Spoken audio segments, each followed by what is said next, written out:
The morning sun had just broken through the horizon, casting a soft golden light over the quiet roadside diner.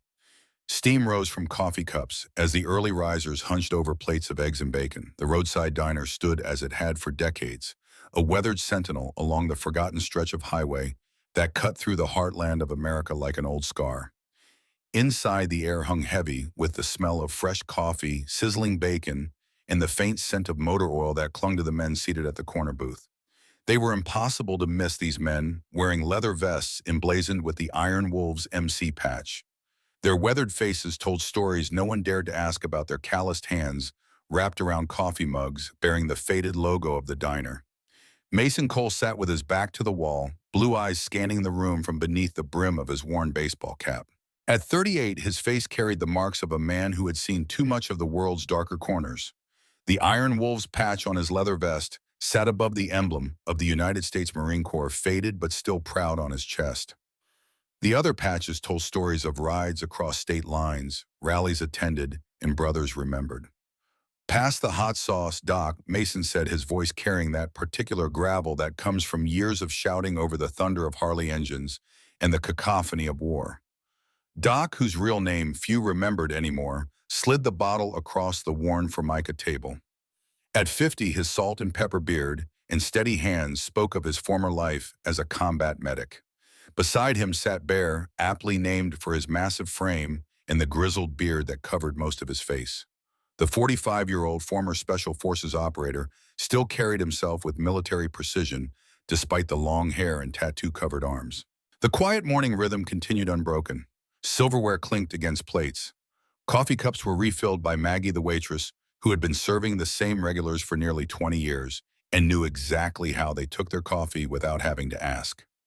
The rumble of conversation and country music from the ancient jukebox filled the air until the moment when everything changed. The door to the diner burst open with such force that the bell above nearly tore from its mooring. The loud crack silenced every voice in the room.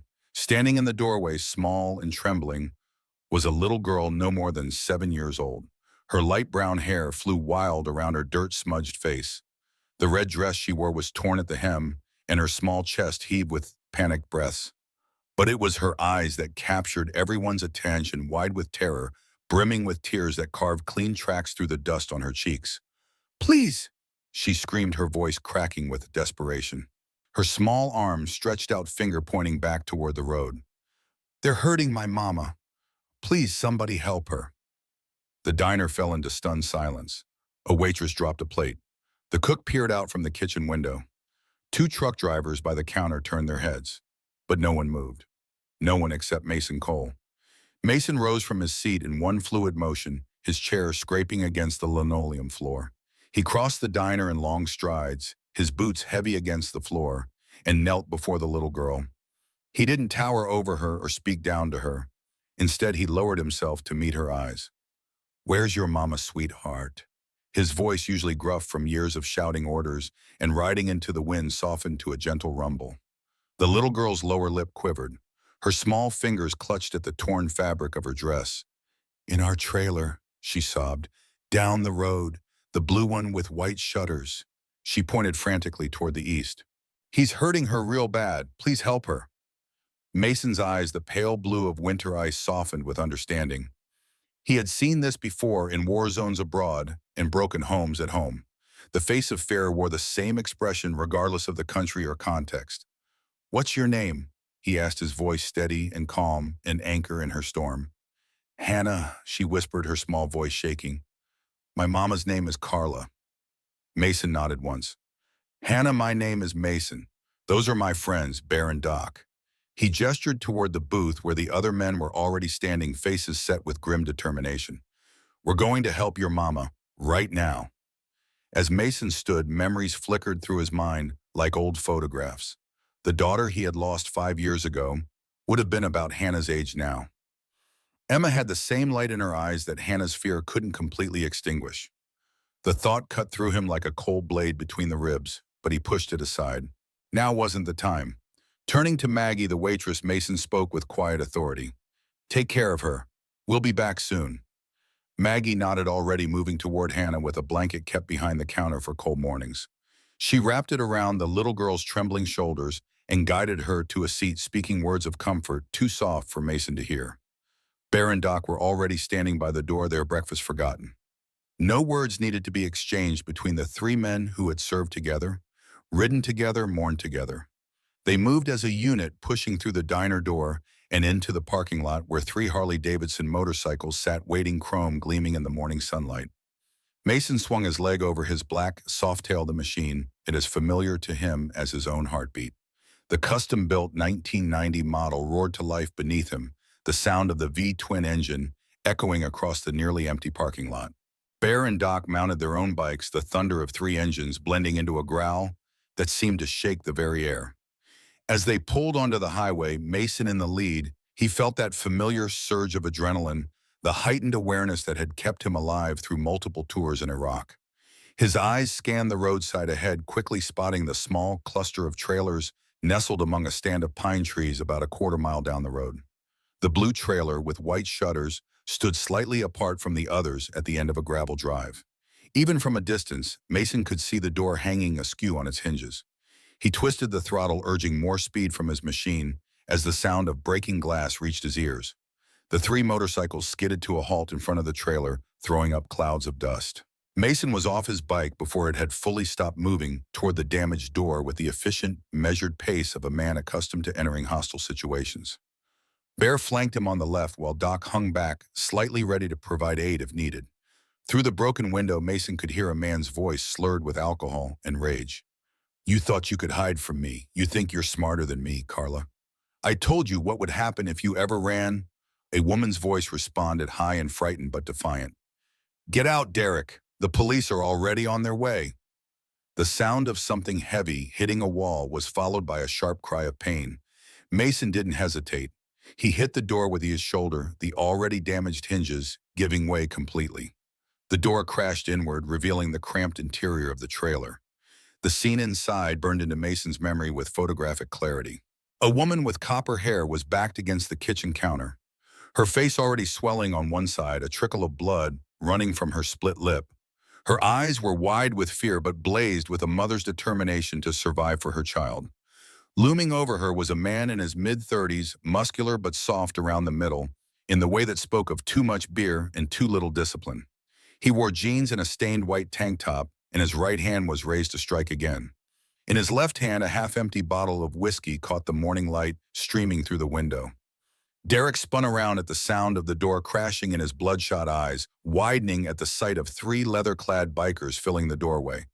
For a moment, the tableau held Derek frozen in surprise, Carla pressing herself against the counter, Mason and his brothers standing like avenging angels in the doorway. Then Mason moved. Years of military training took over. He crossed the distance in two long strides, his hands shooting out to capture Derek's raised wrist in a grip like iron. With a practiced twist, he bent the arm at an unnatural angle, forcing Derek to his knees with a howl of pain. The whiskey bottle fell from his other hand, shattering on the linoleum floor in a spray of glass and amber liquid. "Who the hell are you?" Derek snarled through gritted teeth, trying to maintain some semblance of defiance despite his compromised position. Mason didn't waste words. He applied more pressure to the wrist lock, driving Derek fully to the ground. "The lady asked you to leave," he said, his voice deadly quiet. Bear moved in his massive hands, easily restraining Derek's other arm, while Mason maintained the painful hold. Doc stepped past them, moving toward Carla with his hands held palms forward in a non-threatening gesture. "Ma'am, I'm a medic. That cut needs attention," he said, his voice gentle despite his intimidating appearance. "May I?" Carla nodded shakily, her eyes darting between Doc and the subdued Derek on the floor. "My daughter," she said urgently. "Hannah, is she safe?" "She's the one who brought us here," Mason replied, his eyes never leaving Derek. "She's at the diner with Maggie. She's safe." Relief washed over Carla's face, followed immediately by a surge of maternal pride. "She ran all the way to the diner, my brave girl." As Doc began tending to Carla's injuries with supplies from the small kit he always carried, Mason and Bear conducted a quick search of Derek. The discovery of a small bag of white powder in his pocket and a switchblade in his boot only hardened Mason's expression. "Dealing again, Derek?" Mason asked, having caught the recognition that flashed across Carla's face when they found the drugs. Derek spat onto the floor. You don't know who you're messing with, old man. Mason increased the pressure on the hold just enough to make Derek gasp. I know exactly who I'm dealing with. A coward who beats women and deals poison on the side. In the distance, the wail of police sirens grew steadily louder. Someone had called the authorities, perhaps one of the neighbors in the nearby trailers. Mason exchanged a glance with Bear, a silent communication born of years of friendship. They would stay and face the music. Running wasn't their way, not anymore. Doc finished placing a butterfly bandage on Carla's cheekbone and stepped back. Nothing's broken, but you'll have some nasty bruising.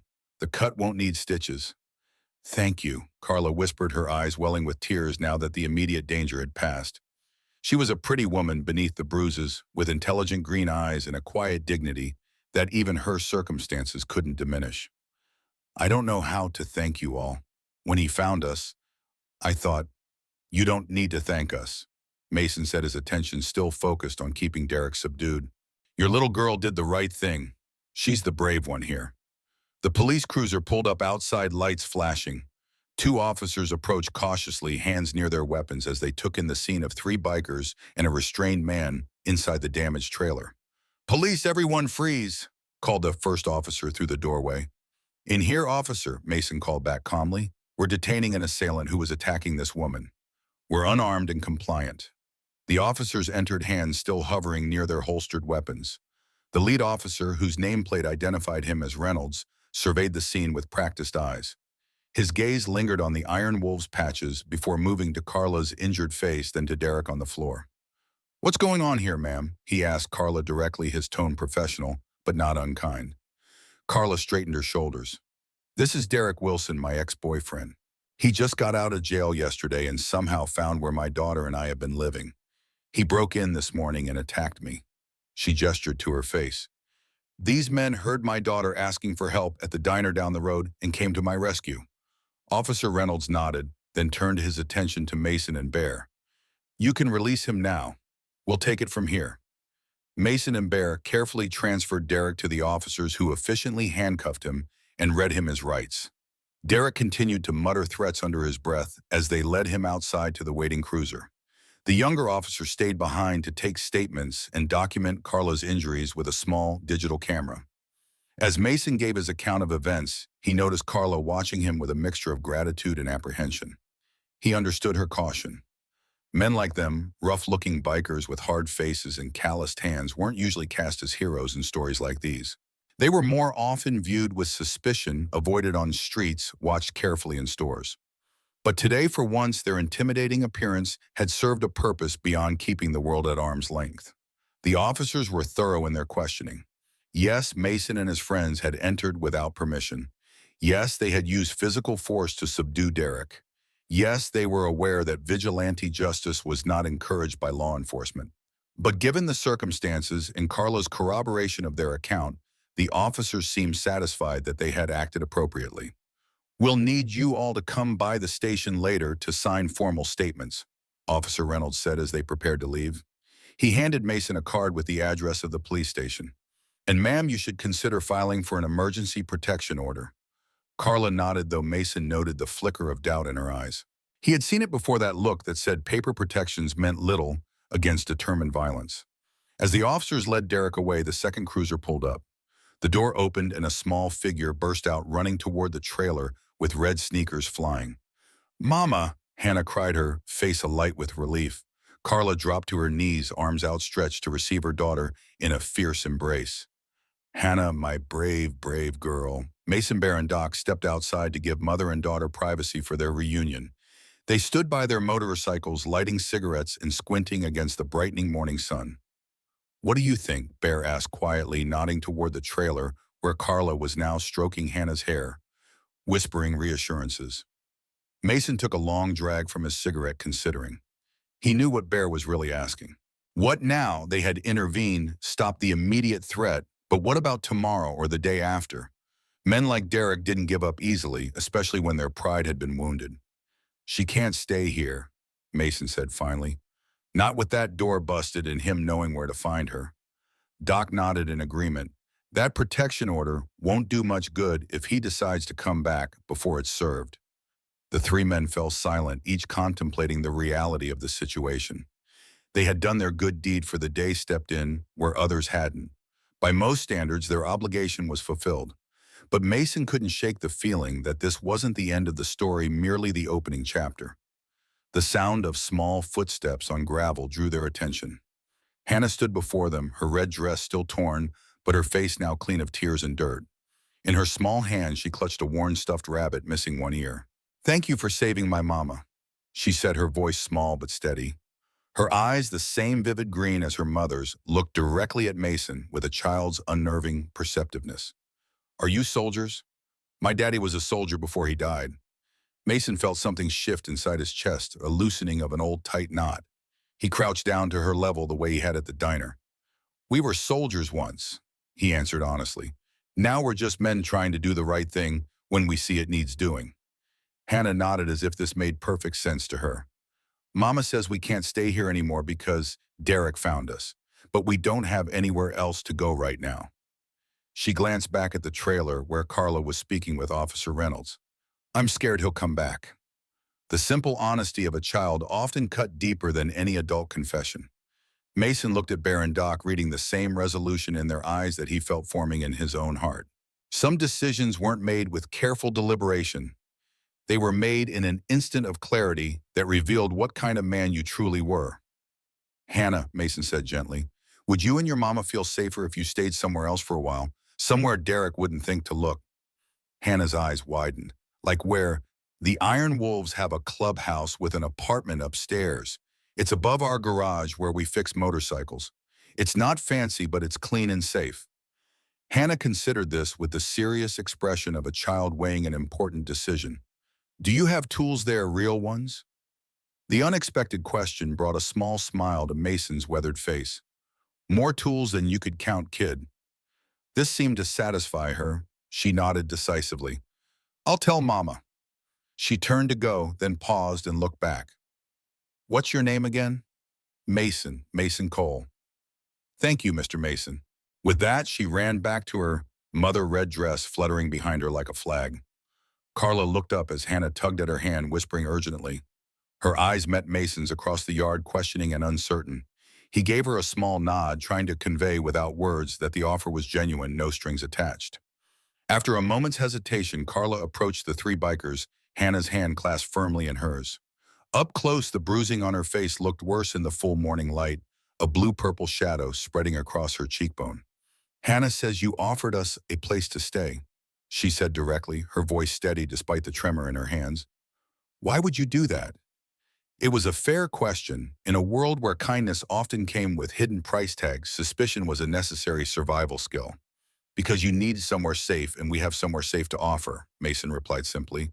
"Our clubhouse has a small apartment above the garage. It's nothing special, but it's secure. You and Hannah can stay there until you figure out your next move." Carla studied him intently, searching for hidden motives in his ice-blue eyes. Whatever she saw, there must have reassured her because some of the tension left her shoulders. "I don't have much money," she admitted. "I work at the local grocery store.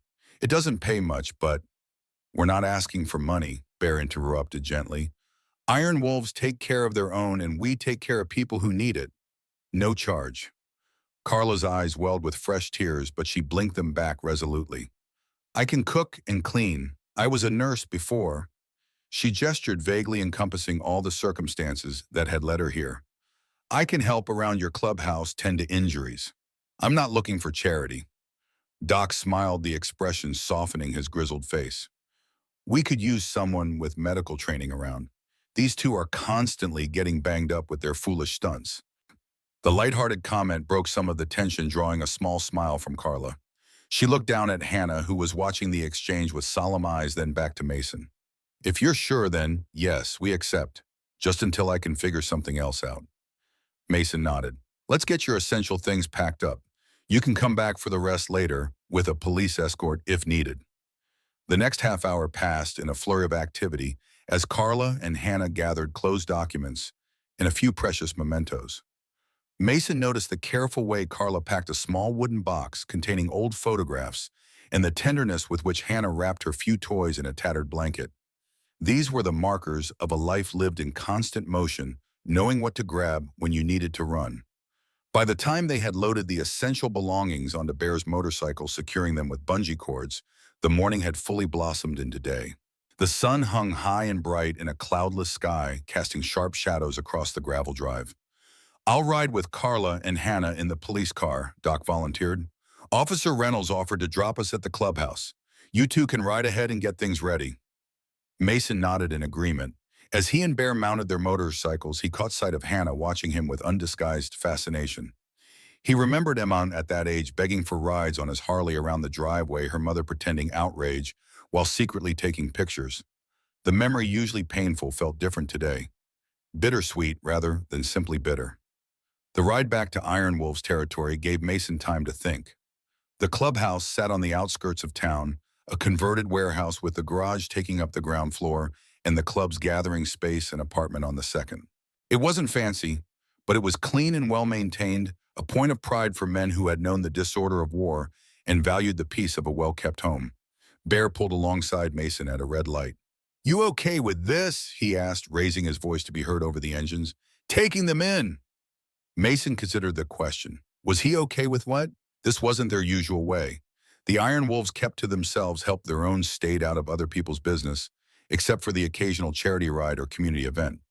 But something about Hannah's bravery and Carla's quiet dignity had resonated with him in a way he couldn't easily dismiss. "Yeah," he answered finally. "I'm okay with that." The light changed and they accelerated in unison, the roar of their engines drowning out any further conversation.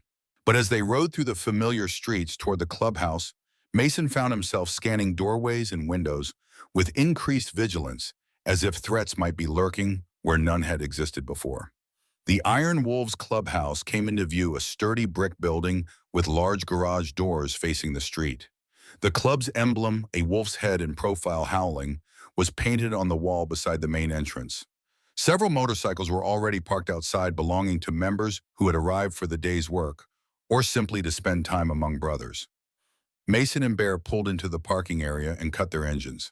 Before they could even dismount, the clubhouse door opened and several members emerged, curious about their early return from breakfast.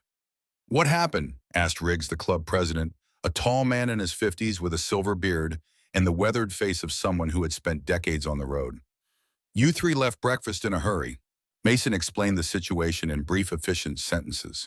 As he spoke, he noticed the members' expressions changing from curiosity to grim understanding, then to resolute determination. The Iron Wolves might have rough exteriors, but they shared a core value system forged in military service and refined by years of brotherhood on the road.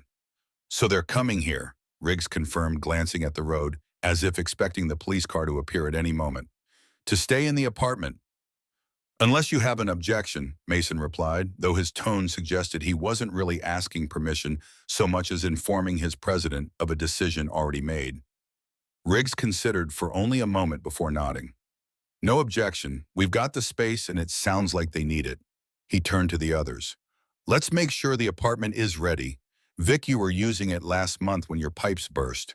Is it clean?" Victor, a younger member in his 30s, nodded. "Yeah, I cleaned up before I moved back home. Sheets are fresh, but it could use a woman's touch, you know." "Do what you can in the next 10 minutes, Riggs instructed. "They'll be here soon." The members dispersed, some heading upstairs to prepare the apartment, others returning to their work in the garage. Mason took the opportunity to check his phone for the first time since leaving the diner. A message from Doc confirmed they were about 5 minutes away. Bear returned from inside the clubhouse carrying 2 helmets. "Found these in the storage room," he said. "Thought the kid might like to have a proper ride sometime." One was a full-sized helmet in matte black. The other was smaller, clearly meant for a child, with a pattern of stars on a blue background. Mason took the smaller helmet, turning it over in his hands. "This Emma's old one?" Bear nodded, his expression carefully neutral. "Figured it might fit Hannah. No sense letting it gather dust." Mason ran his thumb over one of the stars, remembering how excited Emma had been when he brought it home, how she had insisted on wearing it around the house for days. "Yeah," he said finally. "Good thinking." The sound of an approaching car drew their attention. The police cruiser pulled up in front of the clubhouse, Officer Reynolds at the wheel. Doc emerged from the passenger side, then helped Hannah from the back seat. Carla followed, clutching a small duffel bag, her eyes wide, as she took in the clubhouse with its wolf emblem and the row of motorcycles. Officer Reynolds rolled down his window. "I'll need all of you to come by the station this afternoon to give formal statements," he reminded them. "Around 2 o'clock work for everyone." Mason nodded in agreement. "We'll be there." The officer gave a brief nod before driving away, leaving Carla and Hannah standing uncertainly before the clubhouse. Other Iron Wolves members had emerged, forming a loose semicircle of leather vests and curious expressions. "Everyone, this is Carla and Hannah," Mason introduced. "They'll be staying with us for a while." He began pointing out individual members. "That's Riggs, our president, Victor, our youngest brother, Tank Whiskey and Preacher. You already know Bear and Doc." Hannah stared at the assembled men with wide-eyed fascination, particularly at Tank, whose massive frame and intricate tattoos made him an imposing figure. "Are you all soldiers too?" she asked boldly. Tank knelt down to her level, his voice surprisingly gentle for such a large man. "We were little lady, Army, Marines, Navy, different branches, same brotherhood." Hannah nodded seriously, processing this information. "My daddy was in the Army. He died when I was really little." She clutched her stuffed rabbit tighter. "Mama says he was a hero." A moment of respectful silence followed her words. These men understood loss and sacrifice all too well. "Let's get you settled in," Riggs finally said, gesturing toward the side entrance that led to the stairs. "Victor made sure the apartment is ready." As they moved toward the entrance, Hannah suddenly broke away from her mother's side and ran to Mason. She reached up and took his hand, her small fingers barely wrapping halfway around his calloused palm. The simple gesture of trust hit Mason with unexpected force, like a physical blow to the chest. Hannah looked up at him, her green eyes solemn. "Thank you for saving my mama, Mr. Mason." Mason swallowed hard against the sudden tightness in his throat. "You're the one who saved her, Hannah. You were brave enough to get help." She considered this, then nodded gravely. "We saved her together." Together, such a simple word, but one that had been missing from Mason's vocabulary for longer than he cared to remember. He had brothers in the club, yes, but the kind of together that included a child's trust in a shared purpose beyond survival that had been absent from his life since the accident that took his family. As Mason led Hannah and Carla up the stairs to their temporary sanctuary, he felt something shift within him, like the first tentative melting of ice after a long winter. He didn't know what would happen tomorrow or the day after. He didn't know if Derek would stay away or if the law would finally hold him accountable. He didn't know if Carla and Hannah would stay for a week or a month before moving on to rebuild their lives elsewhere. But he knew with absolute certainty that he had made the right choice in that moment at the diner when a little girl in a red dress had asked for help and he had risen to answer. Sometimes that was all a man could ask for, the clarity to recognize the right path when it appeared before him and the courage to take the first step. The apartment door opened to reveal a simple but clean space, a small kitchenette, a living area with a worn sofa, a bathroom, and 2 bedrooms. Victor had indeed done his best with fresh towels stacked on the coffee table and a vase of wildflowers clearly picked from behind the garage sitting on the kitchen counter. Carla stood in the center of the room, taking it all in with a mixture of gratitude and disbelief. "This is more than I expected," she admitted quietly. "Thank you." "It's not much," Mason replied, "but it's secure. No one gets in this building unless we want them to. That's all that matters right now." Carla's hand went unconsciously to the bruise on her face. "Just knowing he can't find us tonight." Hannah had already begun exploring opening cabinet doors and peering into the bedrooms. "Look, Mama, this room has 2 beds, one for you and one for me."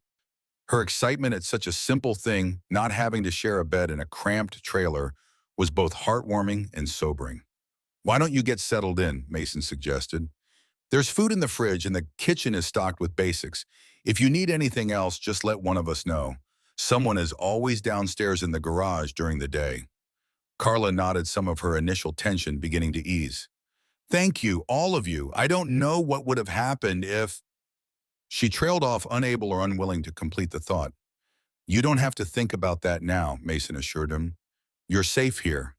Both of you." As he turned to leave, Hannah called after him. "Mr. Mason, will you show me the garage later? Mama says I'm good with tools. I helped to fix our trailer door when the lock broke." The innocent request brought an unexpected smile to Mason's face. "Sure, kid, maybe tomorrow. You and your mama need to rest today." Hannah's face lit up with a smile that transformed her entire countenance, revealing the carefree child beneath the layer of worry and fear. Tomorrow, she agreed solemnly as if they had made a sacred pact.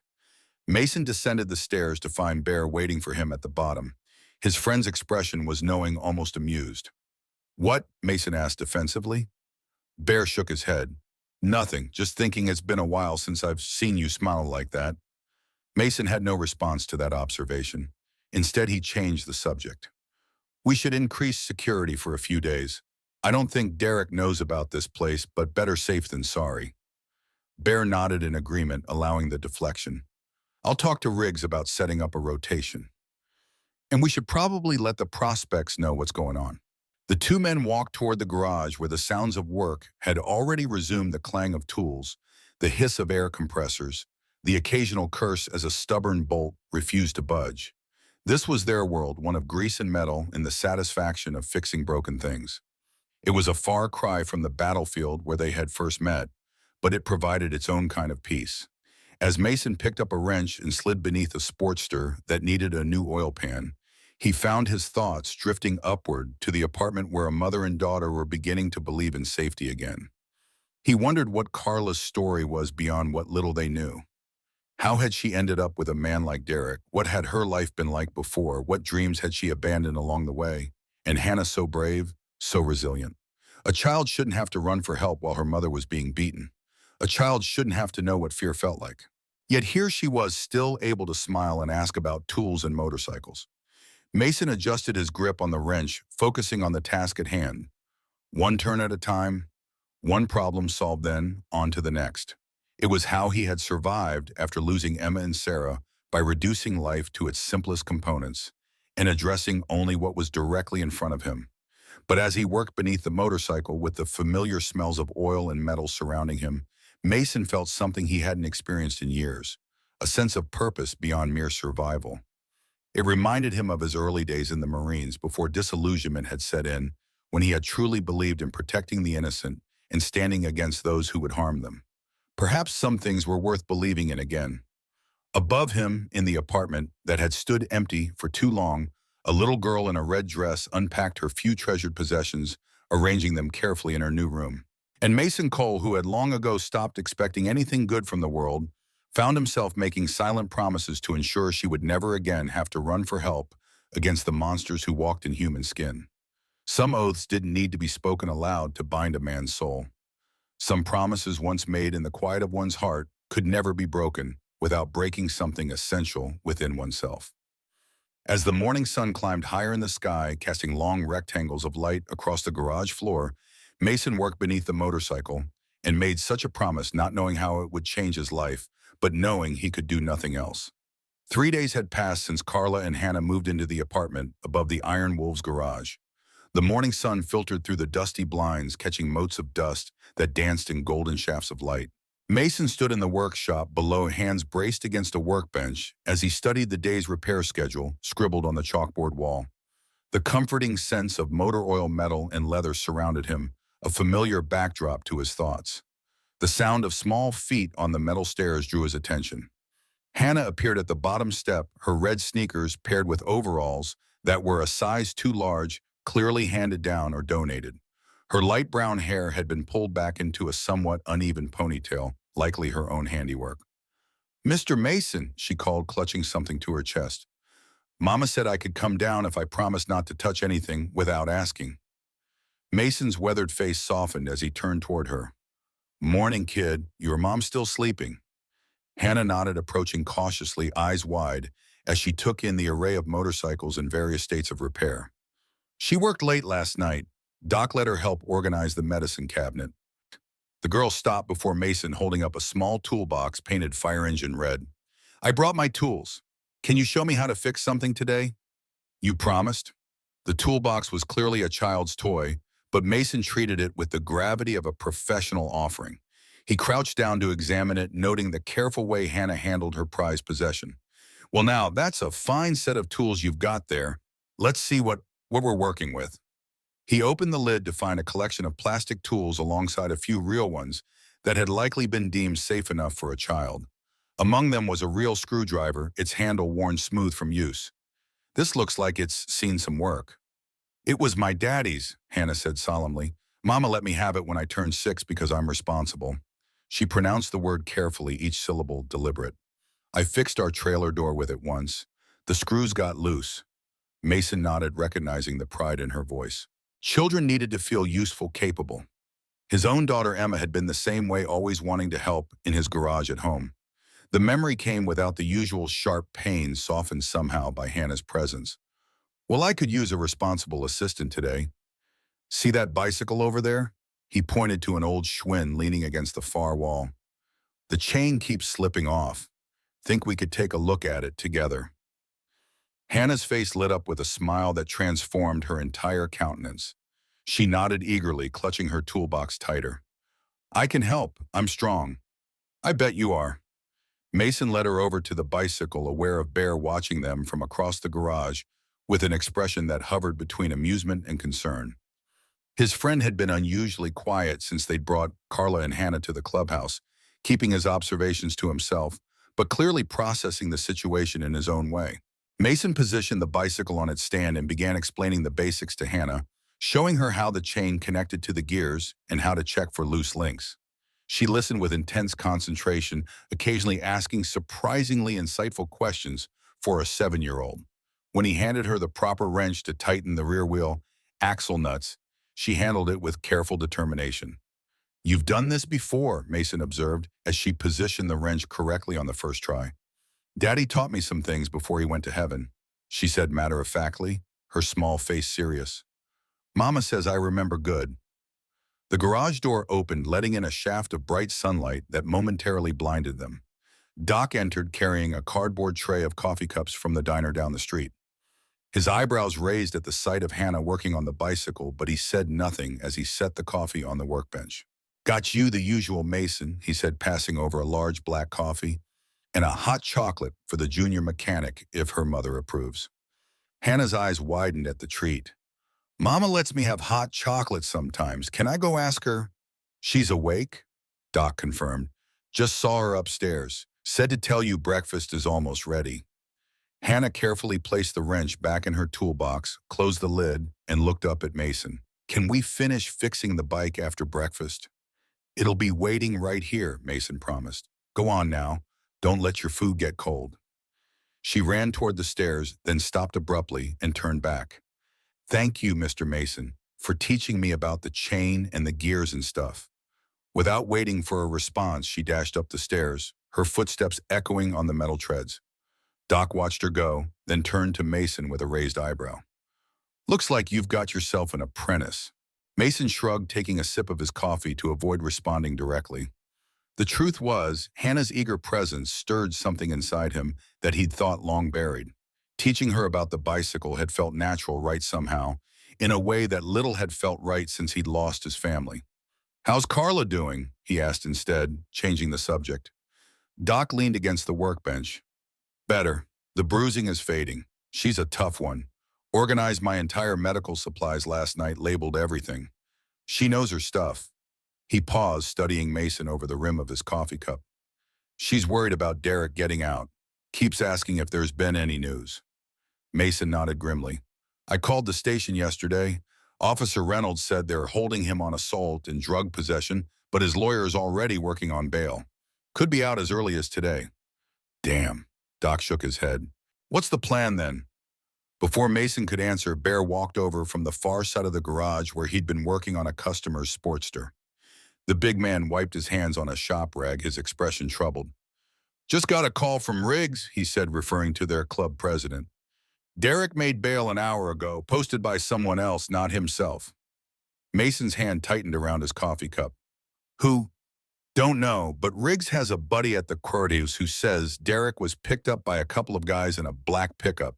Didn't recognize them, but they looked like trouble.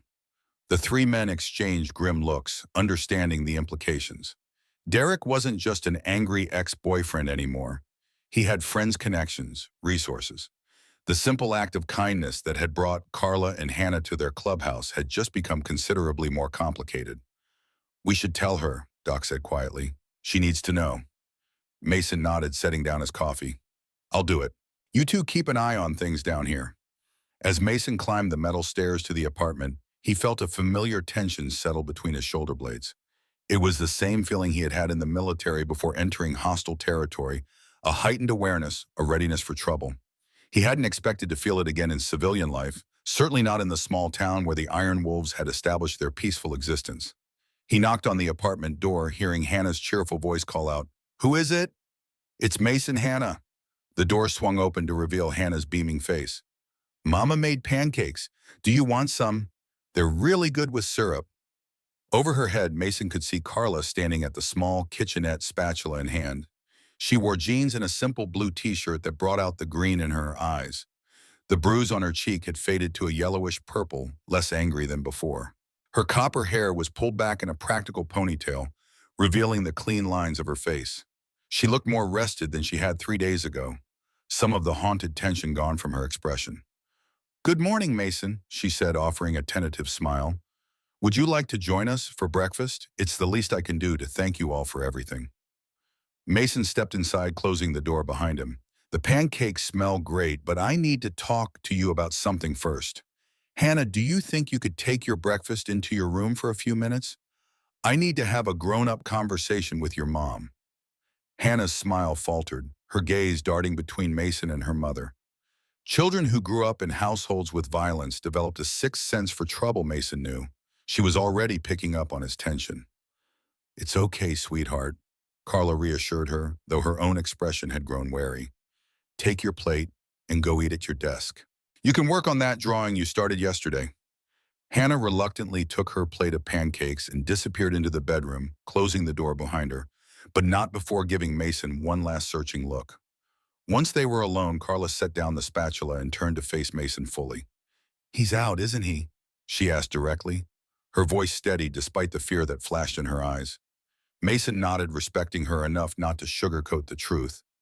"Made bail about an hour ago. I'm sorry, Carla." She closed her eyes, briefly absorbing the news.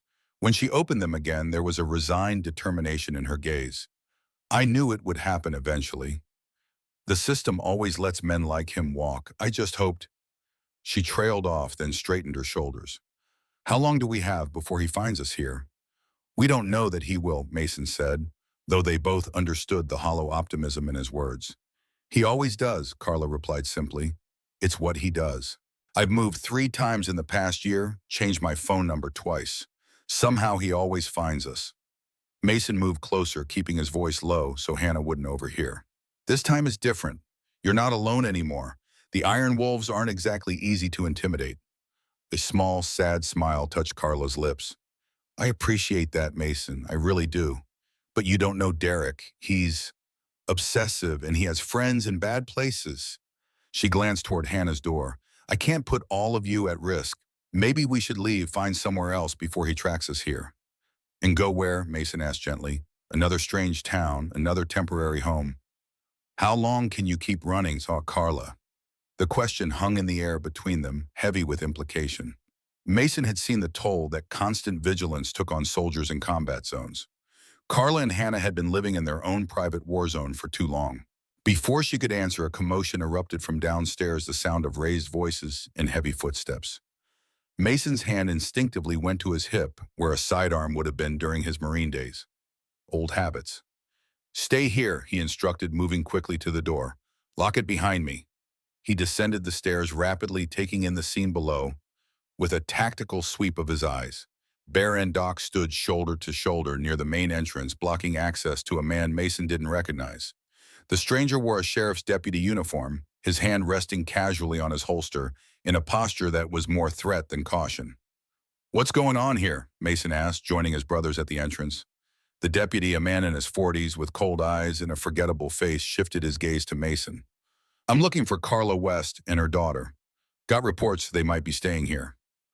Mason kept his expression neutral, though alarm bells were ringing in his head. "And you are Deputy Hargrove County Sheriff's Department." The man made no move to produce identification. "We need to speak with Ms. West regarding an ongoing investigation." Doc, always the most diplomatic of the three, spoke up. "What kind of investigation requires you to show up at our private property without a warrant, Deputy?" Hargrove's mouth tightened. "That's official police business. Now, are they here or not? Mason exchanged a quick glance with Bear, whose subtle headshake confirmed what Mason was already thinking: something wasn't right. The county sheriff's department had no jurisdiction in town limits, and this deputy hadn't shown up in a marked vehicle. Through the open garage door, Mason could see a black pickup truck parked across the street. "If you have official business with anyone," Mason said carefully, "I suggest you go through proper channels. Contact Officer Reynolds at the town police. He's handling any issues related to the incident at the trailer park." A flash of annoyance crossed the deputy's face. "This is a separate matter. Ms. West is wanted for questioning in a narcotics case." The lie was so transparent that Mason almost laughed. Instead, he straightened to his full height, using his body language to establish dominance in a way that harked back to his military training. "Deputy, I'm going to need to see some identification and a warrant. Otherwise, I'm going to have to ask you to leave private property." Hargrove's hand tightened on his holster, but he seemed to think better of escalating the situation when he looked past Mason and saw 3 more Iron Wolves members emerging from the back of the garage. The odds were no longer in his favor. "I'll be back," he said, the threat evident in his tone. "With a warrant and enough manpower to search every inch of this place." "You do that," Bear rumbled, his massive frame blocking most of the doorway, "and we'll have our lawyer waiting." The deputy retreated to the black pickup, where Mason could now see 2 figures waiting in the cab. As the truck pulled away, Doc quickly wrote down the license plate number. "That wasn't a real deputy," he said grimly. "The uniform was close, but the badge was wrong. County deputies have 7-point stars, not 6. Mason nodded, already pulling out his phone. "I'm calling Reynolds. Bear, get Riggs on the phone. We need to lock down the clubhouse." He turned to the other members who had gathered. "Vic, take the rear entrance. Tank, watch the street. Nobody in or out without clearance from me or Riggs." As the men dispersed to their assignments, Mason completed his call to Officer Reynolds, quickly explaining the situation. Reynolds promised to send a patrol car immediately and to check on the deputy's credentials, though he echoed Doc's suspicion that the man was likely an imposter. By the time Mason returned upstairs, he found Carla standing just inside the apartment door, her face pale but composed. She clearly heard enough of the confrontation to understand what was happening. "It was Derek, wasn't it?" she asked quietly. "One of his friends pretending to be a cop." Mason nodded, not seeing the point in hiding the truth.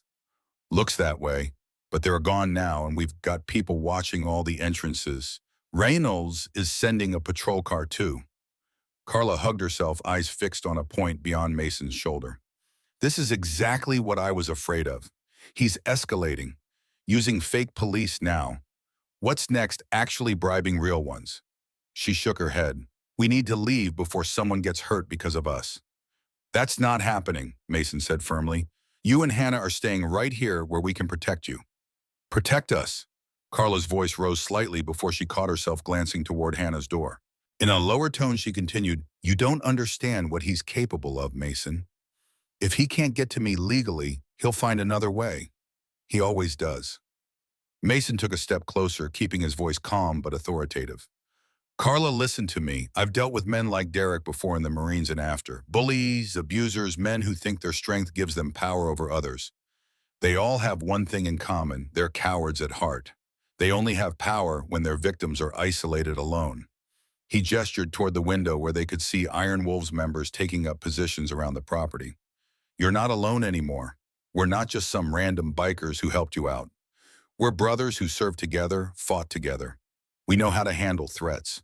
Carla's green eyes searched his face, looking for reassurance, but also for truth. "Why are you doing this? You don't even know us." The question caught Mason off guard. Why was he doing this? Why had the sight of a little girl in a red dress running into a diner changed everything in an instant? The answer came to him with surprising clarity.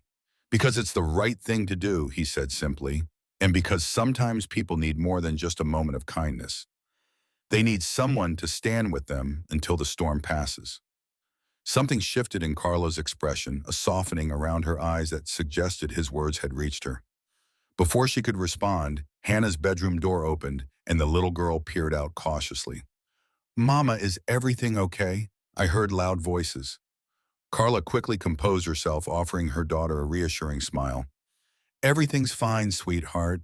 Mr. Mason's friends were just being a little noisy downstairs." Hannah looked skeptical, her gaze moving to Mason for confirmation. He nodded, adding, "Some of the guys were arguing about a baseball game. You know how grown-ups can get sometimes." This seemed to satisfy her. "Can I go back downstairs with you now? You said we could finish fixing the bike." Mason looked to Carla, who hesitated only briefly before nodding her permission. "Just stay inside the garage, Hannah. Don't go outside for any reason, okay?" "Okay, Mama." Hannah retrieved her red toolbox and moved to Mason's side, slipping her small hand into his with the easy trust of childhood. "I'm ready." Mason felt the weight of that small hand in his like an anchor to something he'd thought lost forever. The simple gesture of trust from this child, who had already endured too much uncertainty in her young life, stirred a protective instinct so fierce it almost took his breath away. As they descended the stairs, Mason could hear Bear's deep voice on the phone with Riggs describing the encounter with the fake deputy. The atmosphere in the garage had changed, charged now with a vigilant tension that reminded Mason of forward operating bases he'd known in hostile territory. The Iron Wolves were on alert, their usual casual demeanor replaced by the focused readiness of men who had faced danger before and knew how to prepare for it. Mason led Hannah to the bicycle they'd been working on earlier, purposely positioning her in a corner of the garage where she couldn't see the main entrance or the worried expressions of the other members. He needed to keep her distracted to preserve what childhood innocence remained despite all she'd already witnessed. "All right, junior mechanic," he said, keeping his voice light. "Let's see if we can get this chain back on track." For the next half hour, Mason guided Hannah through the process of adjusting the rear derailleur and properly tensioning the bicycle chain. Her small fingers proved nimble at handling the finer adjustments, and her face glowed with pride when they finally tested the gears and found everything working smoothly. "We fixed it," she exclaimed, clapping her hands in delight. "Can I ride it?" Mason glanced around the garage, considering. It wasn't safe for her to go outside, but the interior space was clear enough for a short ride. "Just around the inside of the garage, okay? Nice and slow." He adjusted the seat to accommodate her height and helped her mount the bicycle. Her feet barely reached the pedals, but she managed to push off and begin a wobbly circuit of the open area. Mason watched her carefully, ready to catch her if she lost balance, but Hannah proved to be a determined cyclist, despite her inexperience. "Look at me, Mr. Mason," she called, gaining confidence with each revolution of the pedals. "I'm riding a real bike." "You sure are, kid," he replied, unable to suppress a smile at her enthusiasm. It was a bright moment in an otherwise tense day, a reminder of why they were all on high alert in the first place. Not just to oppose a man like Derek, but to protect this child's right to simple joys, like riding a bicycle without fear. The moment was interrupted by the arrival of a police cruiser outside, its lights flashing but siren silent. Mason signaled to Hannah to stop riding and helped her dismount, then guided her toward the stairs. "Why don't you go show your mom how well you did with the bike?" he suggested.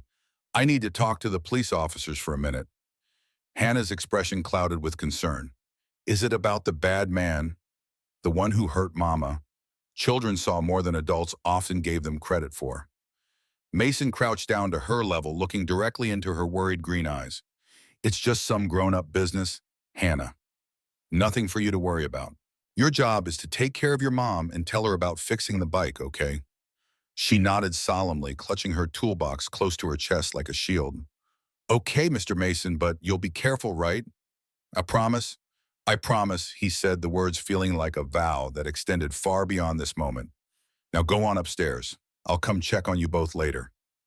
As Hannah climbed the stairs, Mason turned his attention to the front of the garage where Officer Reynolds was now speaking with Baron Doc. The young officer looked troubled, his usual professional demeanor strained by whatever news he was delivering. "What's the situation?" Mason asked as he joined them. Reynolds glanced around the garage, noting the strategic positioning of the Iron Wolves members. "I see you're already on alert. That's good. The man who came here wasn't a deputy. Hargrove is a real name, but he was discharged from the county force 2 years ago for misconduct." "Let me guess," Doc interjected. "Drug-related," Reynolds nodded grimly. "He was suspected of tipping off dealers about raids in exchange for payoffs. Nothing ever stuck legally, but they pushed him out." He lowered his voice. "Here's the concerning part. He's been seen around town with known associates of a small-time drug ring. Local dealers, nothing major, but they're connected to a larger operation based out of the city." Mason exchanged glances with Bear and Doc. The pieces were starting to fall into place. And Derek is part of this operation? We think so, Reynolds confirmed. When we searched him after the incident at the trailer, we found more than just a personal stash of cocaine. The quantity and packaging suggested he was dealing. But here's what's really troubling. His lawyer showed up less than an hour after booking. Expensive suit city firm. Not the kind of representation a small-time dealer could afford. The implications were clear. Derek wasn't just a violent ex-boyfriend. He was connected to something larger, something that apparently valued him enough to send resources for his defense and retrieval. So now we're not just dealing with an angry ex, Bear rumbled. We've got drug dealers involved. Reynolds adjusted his utility belt, a nervous habit that betrayed his concern despite his professional demeanor. I've requested additional patrols for this area, but frankly, our department is stretched thin. The best I can promise is drive-bys every hour or so. We appreciate that, Mason said, understanding the limitations of a small-town police force. We can handle ourselves in the meantime. The officer nodded, then hesitated before adding, there's one more thing. Derek was asking questions at his bail hearing about custody rights, claiming Hannah is his daughter and that Carla kidnapped her. Mason felt a cold anger settling in his chest. Is she his daughter? According to our records, no. Hannah's birth certificate lists another man as the father, deceased military, but Derek's lawyer is pushing for a paternity test claiming Carla falsified documents. It was a classic abuser tactic, using the legal system and children as weapons to maintain control over their victims. Mason had seen it before with other veterans' families, the ugly aftermath of relationships turned toxic. Does Carla know about this yet? Reynolds shook his head. I wanted to talk to you all first, get a sense of the security situation here. He glanced around again at the Iron Wolves on guard. Seems like you've got that covered. I'll speak with her before I leave, explain the legal options. Mason walked Reynolds to the base of the stairs, then paused. Officer, there's something else you should know. Carla mentioned that Derek might have been involved in her sister's death, a domestic violence case that never led to charges due to lack of evidence. The officer's eyebrows rose. That wasn't in his record. Do you know where this happened? No details yet. She's still opening up about it slowly. Trust doesn't come easy to her for good reason. Reynolds nodded in understanding. If you get more information, let me know immediately. Prior violence of that nature could help us build a stronger case to keep him away from her and Hannah. He hesitated, then added more quietly, off the record, Mason. Be careful. Men like Derek, when they feel cornered or humiliated, they can become unpredictable, especially with drug connections in the mix. We've handled worse, Mason assured him, though privately he shared the officer's concern. Unpredictable enemies were the most dangerous kind. After Reynolds departed, promising to return later with any updates, Mason convened an impromptu meeting with the Iron Wolves members present. They gathered in a tight circle near the back of the garage, voices low, but determined as they discussed security measures and watch rotations. These men had faced danger before in war zones and on the dangerous highways of America. They knew how to prepare, how to protect their own. 2 men on watch at all times, Riggs instructed, having arrived during Reynolds' visit. The club president's silver beard and weathered face gave him the look of a seasoned commander, which he had been during his time in the Army. No one rides alone until this is resolved, and I want daily check-ins from everyone, no exceptions. The members nodded in solemn agreement. Despite their rough appearance and outsider status in the town, the Iron Wolves operated with a disciplined code that would have impressed any military officer. Brotherhood, loyalty, protection of the innocent, these weren't just words to them, but guiding principles forged in combat and tempered by civilian life. As the meeting concluded, Mason became aware of a presence at the top of the stairs. Carla stood watching them, her expression a complex mixture of gratitude and guilt. She descended slowly, approaching the group with a quiet dignity that belied the bruises still visible on her face. Officer Reynolds told me everything, she said, her voice steady despite the emotion visible in her eyes, about Derek's custody claims and his connections. I want you all to know how grateful I am for what you're doing, but I can't ask you to put yourselves at risk like this. Riggs stepped forward, his tone gentle but firm. Ma'am, you didn't ask, we offered. And the Iron Wolves don't go back on their word. But this is more than you signed up for, Carla persisted. Derek isn't just some angry ex now. He's connected to drug dealers, maybe worse. People could get hurt. People already got hurt, Bear pointed out, gesturing to her fading bruises. You. And if we hadn't stepped in, who knows what would have happened to Hannah. Some risks are worth taking. Mason watched the exchange with a growing sense of certainty. This wasn't just about doing a good deed anymore.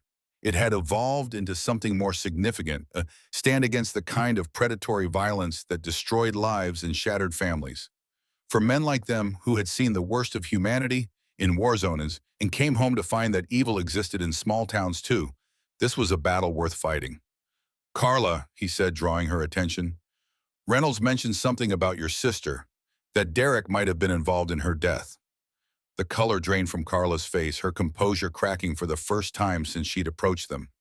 He told you that, just that you'd mentioned it, no details. Mason kept his tone gentle but direct.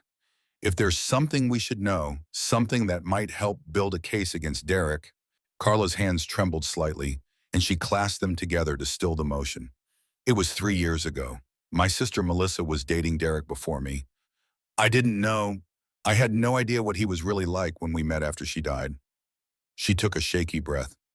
The official ruling was accidental overdose, but Melissa never did drugs. Never.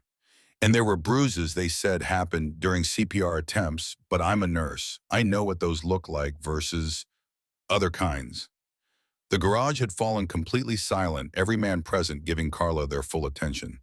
This was no longer an abstract threat. It was a pattern of violence that had already claimed one life. Did you tell the police your suspicions? Doc asked gently. Carla nodded, a bitter smile touching her lips. They investigated, briefly, but Derek had an alibi for that night, friends who swore he was with them. And with no direct evidence, they closed the case. Her voice hardened. 3 months later, he asked me out, said he wanted to help me through my grief since we both loved Melissa. I had no idea. I was so blind. Mason felt a cold rage building inside him, the kind of controlled fury he'd learned to channel during combat. Derek wasn't just an abuser, he was a predator who had deliberately targeted a vulnerable woman grieving her sister, a sister he might have killed. That's why you ran when he became violent, Bear said, understanding dawning on his face. You realize what might have happened to Melissa? Yes, Carla whispered. The first time he hit me, it was like a veil lifted. I saw everything clearly, how he'd isolated me from friends, how he'd slowly taken control of our finances, our social life, just like he did with Melissa. She straightened her shoulders. I packed a bag that night while he was passed out drunk. Hannah and I have been running ever since. The revelation hung in the air, heavy with implication. If Derek had indeed killed Carla's sister and gotten away with it, what wouldn't he do to reclaim control over Carla and Hannah? Riggs broke the silence, his voice carrying the weight of a decision already made. You're not running anymore, Carla. Not you, not Hannah. The Iron Wolves stand with you until this is finished, one way or another. A murmur of agreement rippled through the assembled men. In their expressions, Mason saw the same resolute determination that had carried them through firefights and ambushes in distant lands. This wasn't just charity or chivalry, it was justice, long delayed but no less necessary. Carla looked around at their faces, these men who had become unexpected allies in her desperate fight for safety. Whatever doubts or objections she might have had seemed to fade in the face of their unified support. Thank you, she said simply, the words inadequate for the emotion behind them. All of you. From upstairs came the sound of a door opening, followed by Hannah's voice calling down. Mama, are you down there? I'm hungry. The tension broke, several of the men chuckling at the child's perfect timing. Life's basic needs continued regardless of crises or confrontations. I should go make her lunch, Carla said, smiling despite the heaviness of their conversation. And maybe enough sandwiches for all of you too if you're hungry. Never turn down a home-cooked meal, Tank said with a grin, the first words the usually quiet member had spoken all day. Even if it's just sandwiches.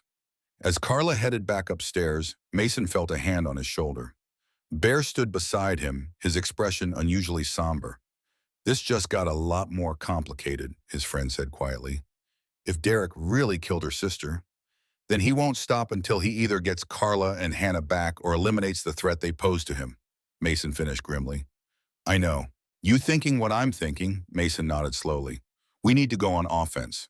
Find out exactly who Derek is connected to and what he's planning next. He glanced around at their brother's men who had faced death in distant deserts and returned changed but unbroken. If it's a war he wants, we'll give him one. Bear's grip on his shoulder tightened briefly before releasing. Just like old times, brother. Just like old times. As the afternoon sun cast long shadows across the garage floor, the Iron Wolves continued their preparations. Weapons were checked and secured in strategic locations. Communication protocols were established. Security cameras were adjusted to cover blind spots around the perimeter. They moved with the practiced efficiency of men who had trained for crisis, who understood that sometimes peace must be defended with the readiness for violence. Upstairs, Hannah's laughter floated down through the open windows as Carla presumably made lunch. The sound was a poignant reminder of exactly what was at stake. Not just two lives, but the possibility of joy and normalcy after trauma. The chance for a little girl to grow up without fear shadowing her every step. Mason checked his phone, finding a text message from Officer Reynolds. Court granted emergency protection order for C&H. Being delivered to D now. Stay alert. He showed the message to Bear and Doc, all of them understanding that the protection order, while a positive legal step, might only serve to enrage Derek further. Paper shields offered little protection against determined malice. I'll tell Carla when she comes back down, Mason decided. For now, let her and Hannah have a peaceful lunch. They've had enough worry for one day. Doc nodded in agreement. I'll reach out to some of my contacts at the VA hospital. See if anyone knows anything about this drug operation Derek might be connected to. Knowledge is power, especially when you're outgunned. As his friends dispersed to their assigned tasks, Mason found himself alone near the bicycle he and Hannah had repaired together. He ran his hand along the handlebar, thinking about the joy on her face as she'd pedaled around the garage. Such a simple pleasure, yet one she'd clearly been denied in her short life of constant movement and fear. In that moment, Mason made a silent vow that extended far beyond temporary shelter or protection. Hannah deserved a childhood free from terror. Carla deserved a life where she didn't have to look over her shoulder. And if achieving that meant confronting the darkness in Derek and his associates, then so be it. Some battles chose you regardless of whether you sought them out. The sound of a motorcycle approaching drew Mason's attention to the street outside. Through the open garage door, he watched as a familiar bike pulled up Preacher, returning from his reconnaissance mission around town. The lean, tattooed veteran dismounted quickly and strode into the garage, his expression confirming that he brought news and not the good kind. Derek's holed up at the Wayward Inn on the edge of town, he reported without preamble. Room 17, he's not alone either. Counted at least 3 other men coming and going, including that fake deputy. Mason absorbed this information with the calm assessment of a seasoned tactician. Any signs they're planning something? Preacher nodded grimly. They loaded up a black SUV about 20 minutes ago. Couldn't see what with, but they were careful about it, acting like men with a mission. The warning bells in Mason's mind grew louder. Men like Derek didn't gather reinforcements and supplies unless they were planning something significant. The emergency protection order might have accelerated their timeline, forcing them to act before legal consequences further complicated their situation. Get rigs, Mason instructed. We need to prepare for potential trouble tonight. He glanced toward the stairs leading to the apartment where Carla and Hannah were having their lunch, blissfully unaware of the gathering storm. And we need to make contingency plans just in case. As Preacher moved to find their president, Mason stared out at the street beyond the garage, watching as the afternoon shadows lengthened across the pavement. Somewhere out there, a man who had already destroyed too many lives was planning his next move. But this time his target wasn't isolated or undefended. This time she had the Iron Wolves standing with her, and Mason Cole had rediscovered something he thought he'd lost forever in the ashes of his own tragedy, a cause worth fighting for, and the fierce determination to see it through to the end, whatever the cost. The coming night might bring danger, but it would find them ready to protect what was precious. Ready to stand against the darkness that men like Derek brought into the world. Ready to prove that sometimes the most unexpected guardians were the ones wearing leather vests and riding Harleys, their rough exteriors, hiding hearts that still believed in justice and brotherhood, and in the simple right of a child to ride her bicycle without fear. The evening shadows stretched long across the garage floor as the Iron Wolves finalized their security preparations. Outside, twilight painted the sky in deepening shades of purple and orange, the last light of day surrendering to the approaching night.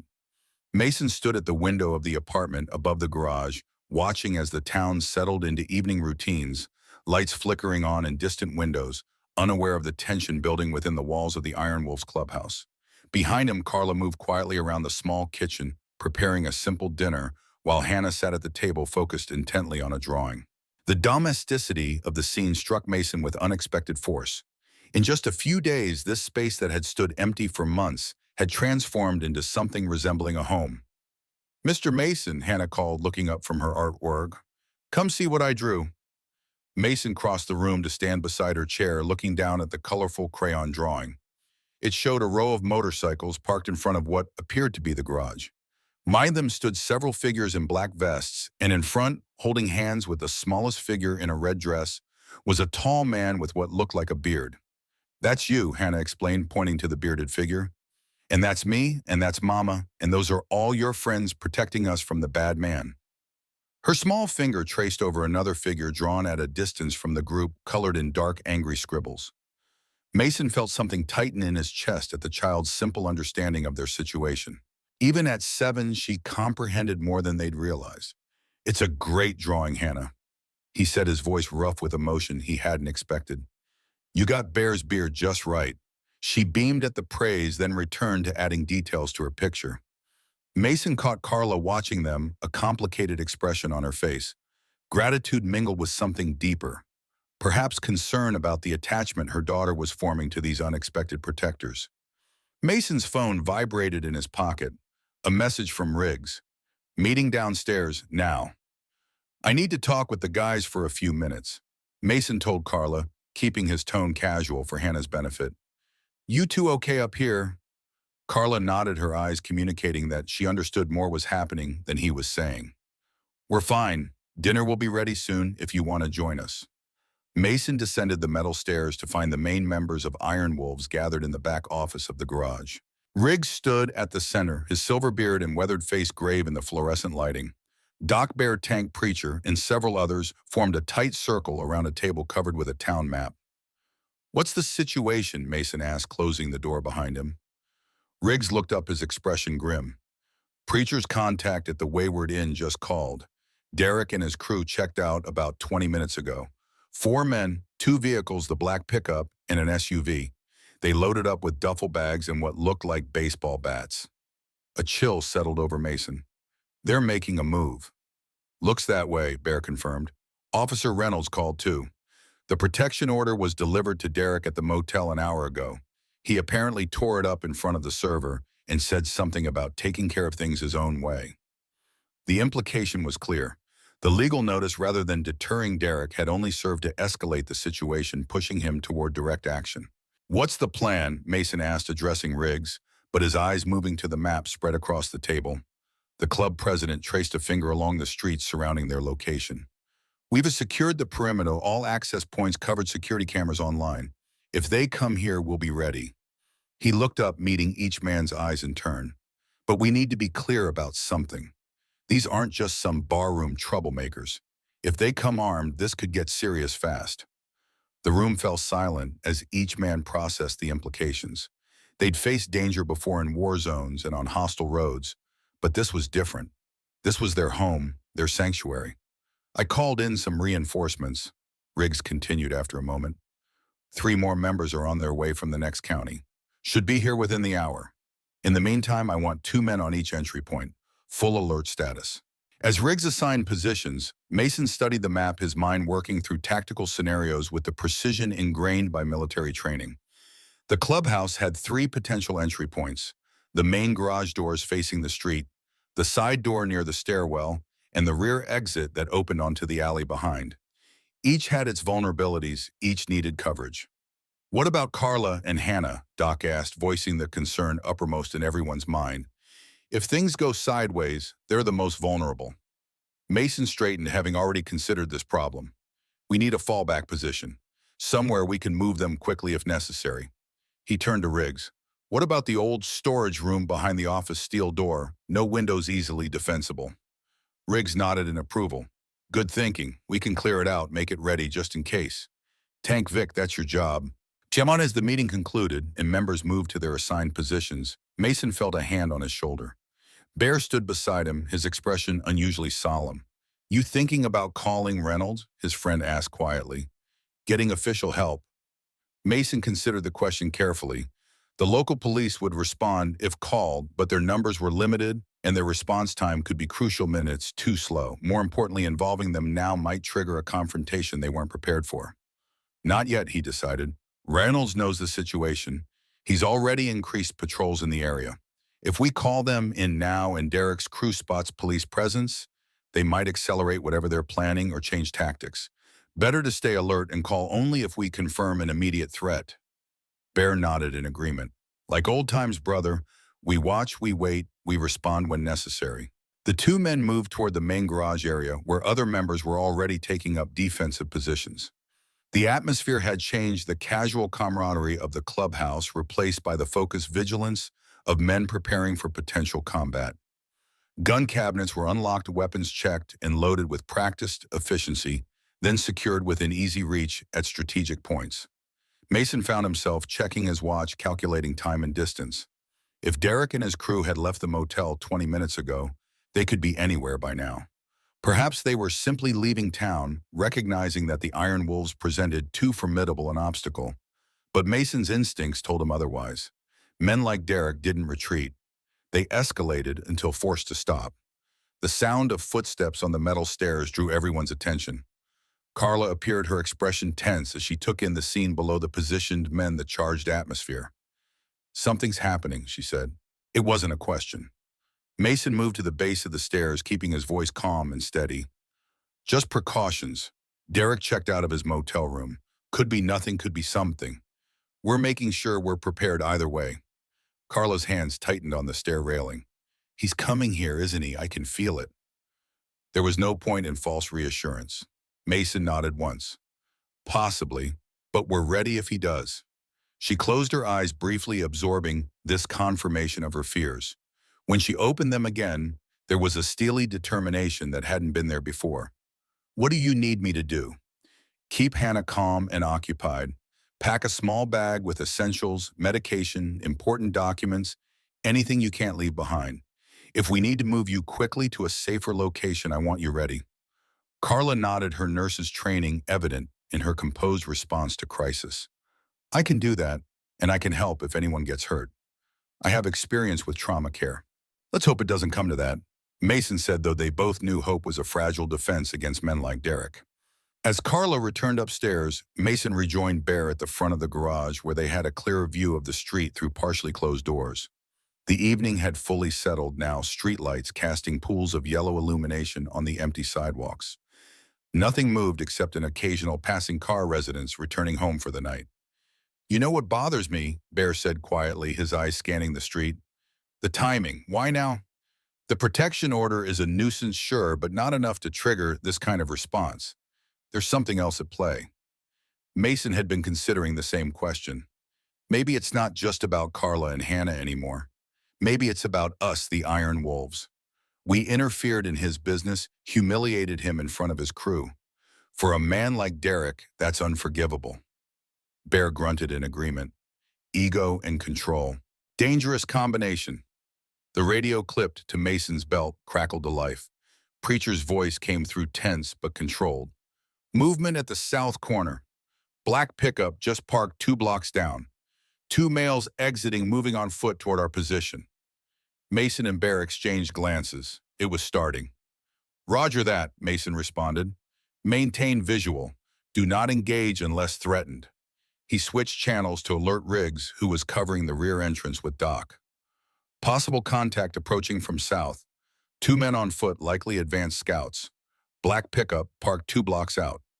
"Understood," came Riggs's calm reply. "We're ready back here. Any sign of the SUV?"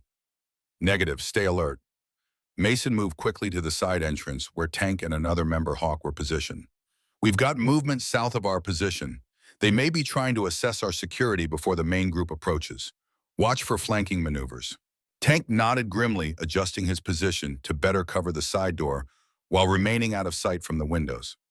The big man had served as a tank gunner in Iraq, hence his nickname, and had the steady nerves of someone accustomed to high-pressure situations. Mason returned to the front, joining Bear at a position that offered a good view of the street while keeping them concealed from outside observation. Through a gap in the partially closed garage doors, they watched as two figures appeared at the edge of the nearest streetlight's glow. "That's the fake deputy," Bear muttered, recognizing the first man. "Hargrove." The second man was unfamiliar, shorter but muscular, moving with the cautious swagger of someone looking for trouble, but wary of finding more than he bargained for. Both men paused across the street, studying the clubhouse with calculated interest. Mason's radio crackled again. Preacher's voice was barely above a whisper. "Second vehicle spotted. Black SUV circling the block behind our position. 4 occupants visible." So it was coordinated as Mason had suspected. The 2 men on foot were indeed scouts assessing their defenses while the main force prepared to approach from behind. A classic pincer movement that suggested more tactical thinking than he'd expected from Derek's crew. "They're not just angry," Bear observed, reading Mason's thoughts. "They're organized." "Which means this isn't just about getting Carla back," Mason concluded. "This is about sending a message, establishing territory." Before Bear could respond, the radio came alive once more, this time with Tank's urgent voice. "Movement at East Alley. 2 men approaching the back exit. One carrying what looks like a baseball bat, the other has something in his waistband, possibly a firearm." The situation was escalating quickly. Mason made a rapid decision. "Riggs dock, hold position at the rear but stay out of sight. Let's see what they're planning before we show our hand. Everyone else maintain current positions, weapons ready but concealed. No one engages unless directly threatened or on my command." As the Iron Wolves acknowledged his orders, Mason felt the familiar focus of combat readiness settling over him. Time seemed to slow, his senses sharpening as adrenaline coursed through his system. He could hear Bear's measured breathing beside him, feel the weight of the Glock secured in the holster under his vest, smell the lingering sense of motor oil and leather that permeated the garage. Outside, Hargrove and his companion had crossed the street and were now approaching the main entrance with deliberate casualness, as if they were just passing by. But their attentive posture and the way their hands remained free and ready betrayed their true purpose. Mason touched his radio once more. "All positions, they're making their move. Stand by." A loud banging on the front doors shattered the tense silence. Hargrove's voice called out with false joviality, "Iron Wolves, open up! Just want to have a friendly conversation." Mason exchanged a glance with Bear, then moved to a position where he could respond without exposing himself. "We're closed for the night. Come back during business hours." "This isn't about business," Hargrove replied, his tone hardening. "It's about the woman and kid you're harboring. We know they're here, and we're not leaving without them." Bear shifted slightly, positioning himself to cover Mason if necessary. Through their partial view of the front, they could see Hargrove's companion moving to the edge of the garage doors, testing for weaknesses or alternative entry points. "There's a protection order against Derek Wilson," Mason called back. "If he sent you here, you're interfering with a legal court order. I suggest you leave before this becomes a police matter." A harsh laugh answered him. "Police matter? You think the local cops care about a piece of paper? Derek's got friends in places you don't even know about. Now open these doors before we open them for you." As if to emphasize his point, the sound of breaking glass came from somewhere at the rear of the building. The back entrance team was making their move. Mason's radio exploded with Riggs's voice. "They're breaking in through the back office window, 2 men armed." Simultaneously, the front garage doors rattled violently as something heavy struck them, likely a battering ram or makeshift weapon. The coordinated attack had begun. "All positions, defensive measures authorized," Mason ordered into his radio. "Protect the clubhouse. Riggs dock, fall back to the main garage area. We need to consolidate." He turned to Bear. "Get upstairs. Move Carla and Hannah to the safe room. I'll cover you." As Bear sprinted for the stairs, Mason took up a position that gave him clear sight lines to both the front entrance and the passage leading from the back office. The battering at the front doors continued, the metal beginning to buckle under the assault.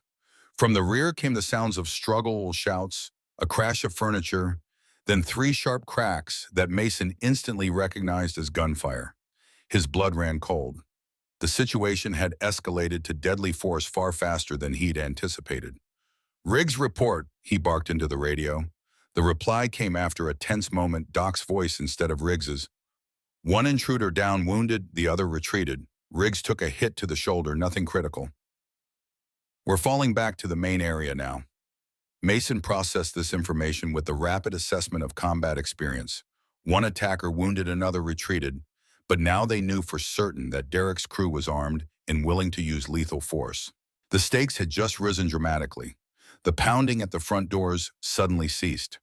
Through the gap, Mason could see Hargrove and his companion retreating to a defensive position behind a parked car across the street. They were regrouping, likely communicating with the rear team about the unexpected armed resistance they'd encountered. Mason seized the opportunity to call Officer Reynolds, punching the number into his phone with one hand while keeping his weapon trained on the front entrance.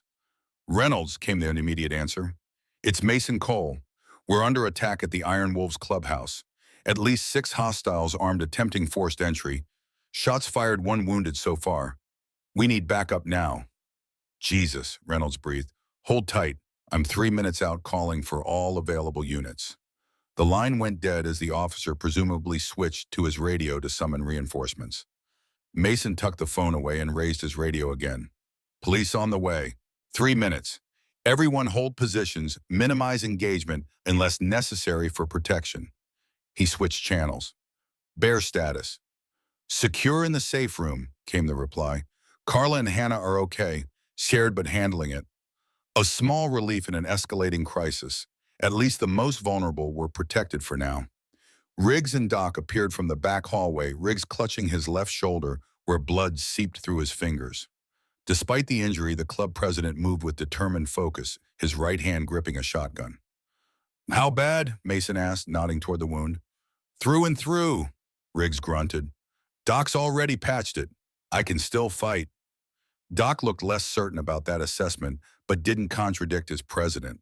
Instead, he moved to cover the hallway they'd just emerged from, ensuring no one could follow their retreat. The relative quiet was suddenly shattered by the sound of breaking glass from the apartment above. Mason's heart froze.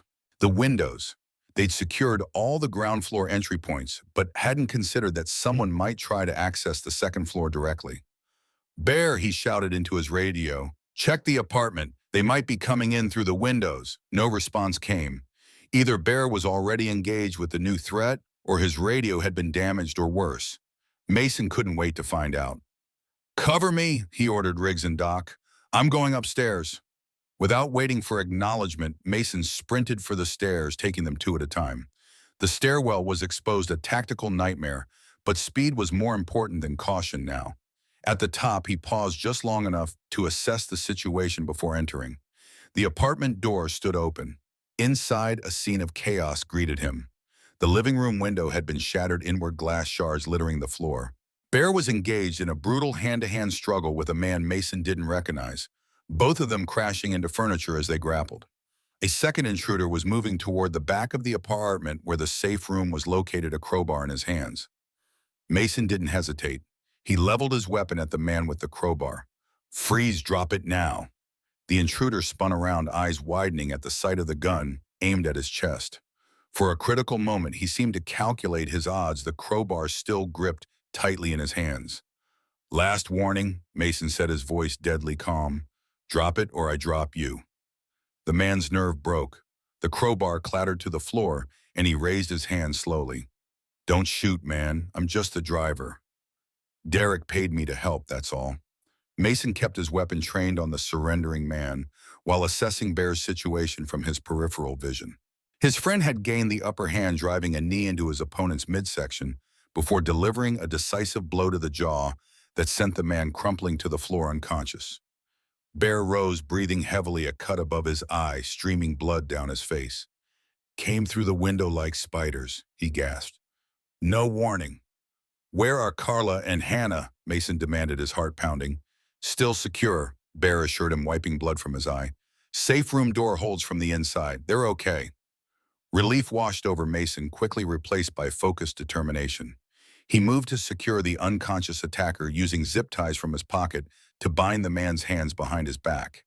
Bear did the same with the surrendering driver, who offered no resistance, clearly regretting his life choices that had led to this moment. Carla, Hannah, Mason called through the safe room door. It's Mason and Bear. The threat is contained. You're safe. After a moment's hesitation, the sound of a heavy bolt sliding back preceded the door opening a crack. Carla peered out, her face pale but composed. Behind her, Hannah clutched her mother's shirt, eyes wide with fear, but dry, a child who had seen too much violence to waste energy on tears. "Are you hurt?" Carla asked immediately, her nurse's instincts taking precedence over her own fear. "Bear's got a cut that needs attention. Otherwise, we're okay. How about you two?" "We're fine," Carla assured him, opening the door fully to step out.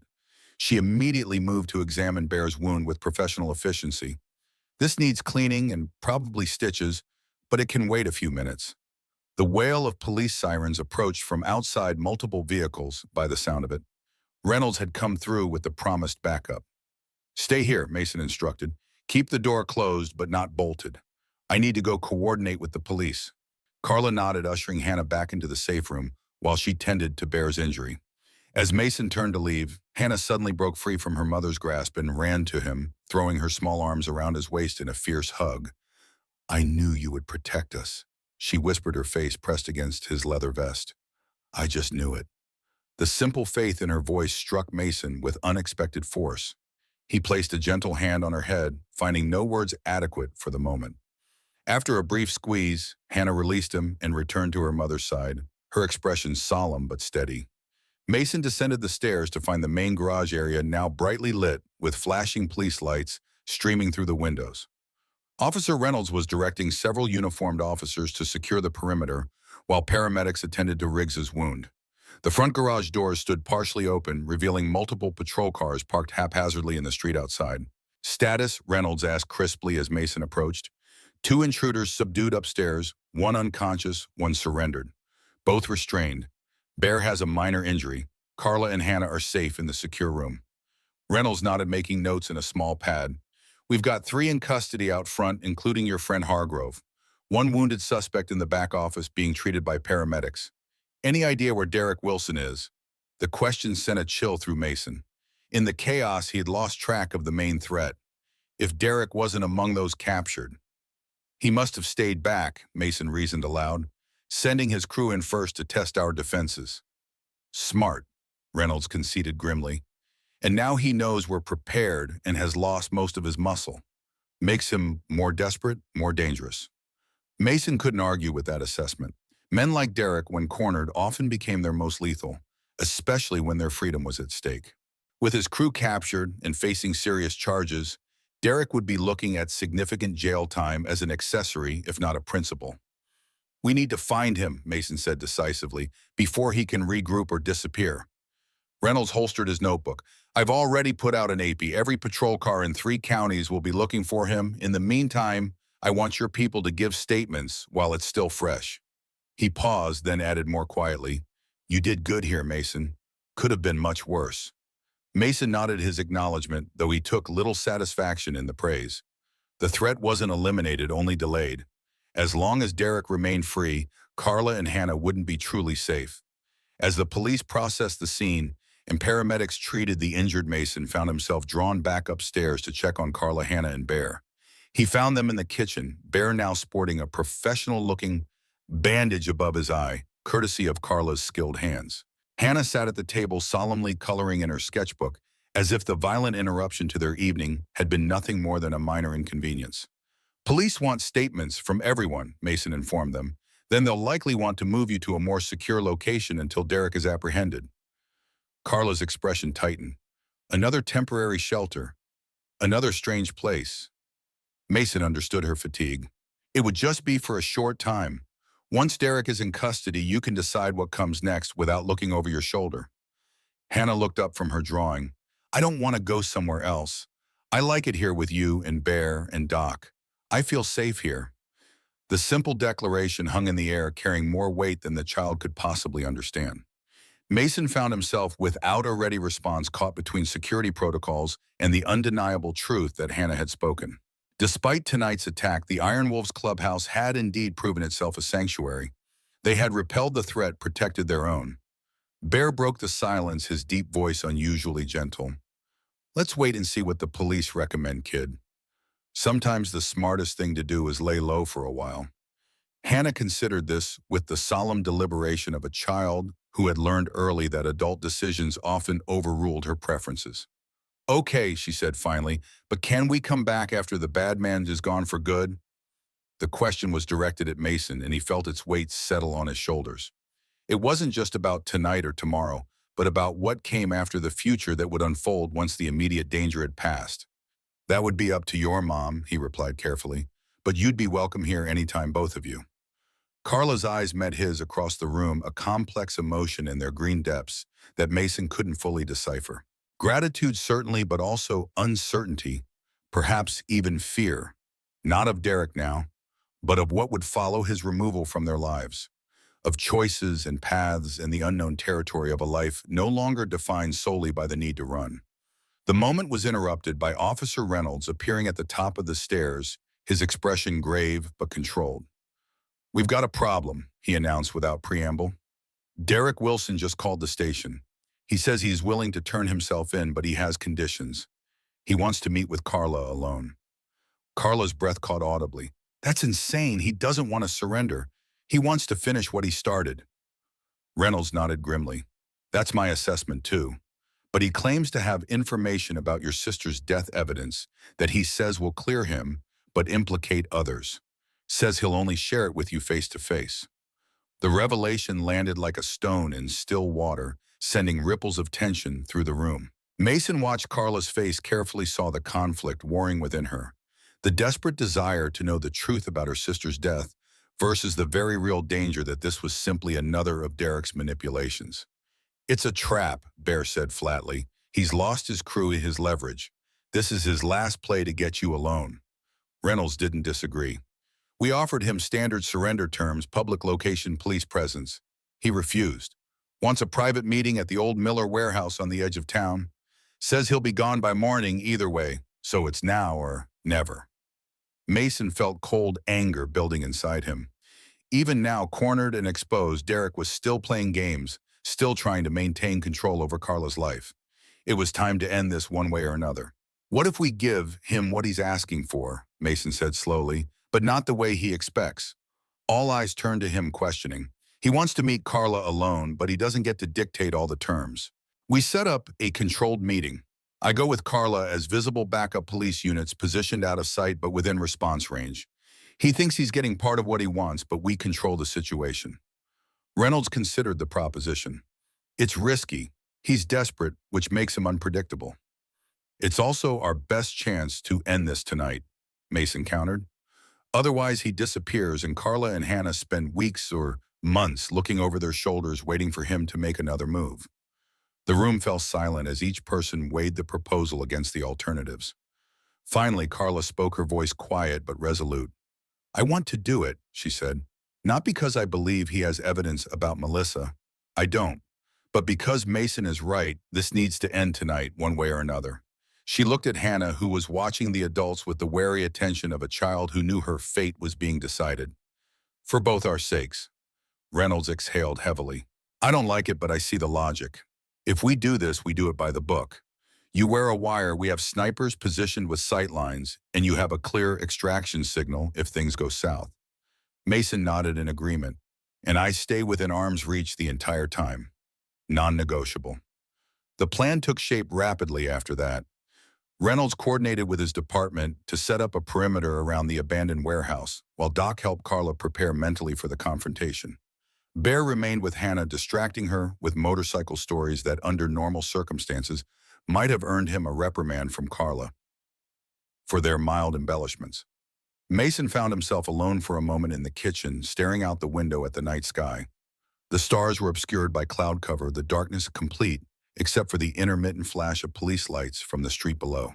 In less than an hour, they would be facing Derek in a final confrontation, risking everything on a calculated gamble. "Are you sure about this?" He turned to find Carla standing in the doorway, watching him with an intensity that suggested she was trying to read more than just his words. "As sure as anyone can be in a situation like this," he answered honestly. "It's a risk, but a controlled one. And it's our best chance to end this tonight." She moved into the kitchen, stopping a few feet away. "Why are you doing all this, Mason? You barely know us. You could have helped that first day and walked away with a clear conscience. Instead, you've put yourself and your friends at risk, turned your home into a fortress? Why? It was a fair question, one he'd asked himself more than once over the past few days. The answer had evolved from simple duty to something more complex, more personal. When I was in the Marines, he began slowly, I had a purpose, a mission. I knew exactly why I was fighting what I was protecting. When I came home and lost my family, that purpose disappeared. I was just existing. He looked directly at her. And then Hannah ran into that diner, and suddenly I had a mission again. Something clear and right and necessary. Carla's eyes softened with understanding. We gave you a purpose. You gave me a reminder, he corrected gently, that sometimes the most important battles aren't fought in distant countries, but right here in small towns, in ordinary lives. Sometimes the most meaningful victory is just helping one person feel safe again.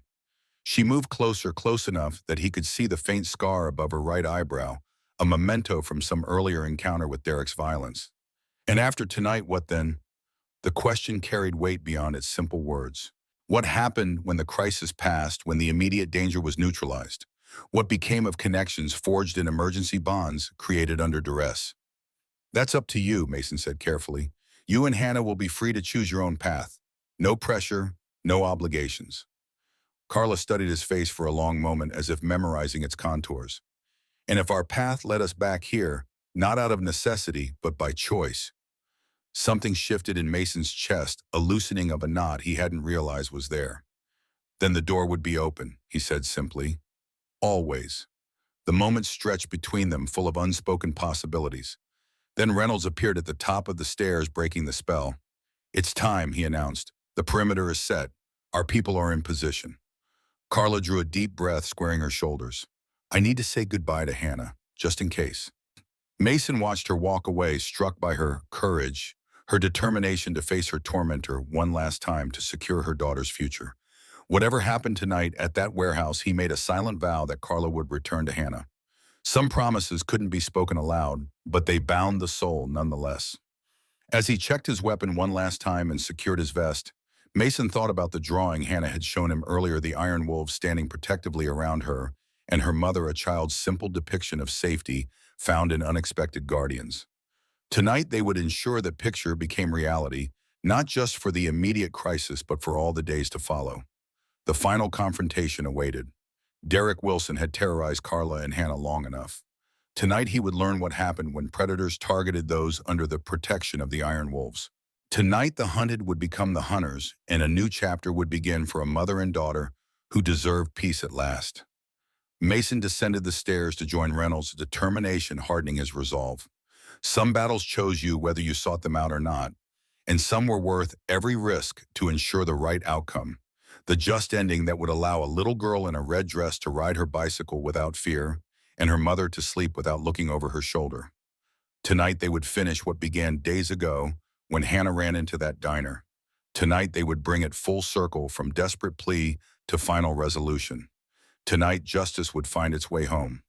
The abandoned Miller warehouse loomed against the night sky, its silhouette broken and jagged where sections of roof had collapsed over the years. Moonlight filtered through clouds, casting intermittent silver across the cracked concrete and overgrown parking lot. Mason guided the unmarked police car to a stop 50 yards from the main entrance, headlights cutting through darkness before going dark. You don't have to do this, he said quietly to Carla, who sat beside him in the passenger seat. Her profile was etched in shadow and determination. I do. She touched the wire concealed beneath her shirt. For Hannah, for Melissa, for myself. Mason nodded, respecting her courage. He checked his weapon once more before holstering it. Remember the extraction signal. One word enough, and we're out, no questions asked. I remember, she said, then turned fully toward him. Whatever happens in there, thank you for everything. They exited the car and approached the warehouse on foot, Mason slightly behind Carla, but within arm's reach as promised. Through his earpiece came Officer Reynolds' voice confirming that snipers had visual on the entrance and tactical teams were in position around the perimeter. The old building had only two viable entrances, both covered. The heavy metal door groaned as Carla pulled it open. Inside, darkness gave way to weak illumination from a single work light in the center of the cavernous space. Derek stood beside it, his face half in shadow. He was alone as far as Mason could see, though his eyes scanned the rafters and darker corners instinctively. "I said come alone." Derek spat when he saw Mason, his hand moving toward his waistband. "Where I go, he goes," Carla replied with steady conviction. "That's the deal. Take it or leave it." Derek's eyes narrowed, assessing, calculating. Finally, he shrugged. "Doesn't matter. He can hear this too." There was something off about his demeanor, a manic energy underlying his forced casualness. His eyes darted around too much, his movements jerky and unpredictable. "You said you had information about Melissa," Carla prompted, taking a careful step forward. "Evidence." Derek laughed, a harsh sound that echoed off the metal rafters. "Always so direct, Carla. That's what I liked about you." His expression darkened. "Until you started asking too many questions. Like how my sister really died." Carla's voice remained level, though Mason could see the tension in her shoulders. "Melissa was weak," Derek said dismissively. "Always crying, always questioning. Sound familiar?" His gaze flicked to Mason, then back to Carla.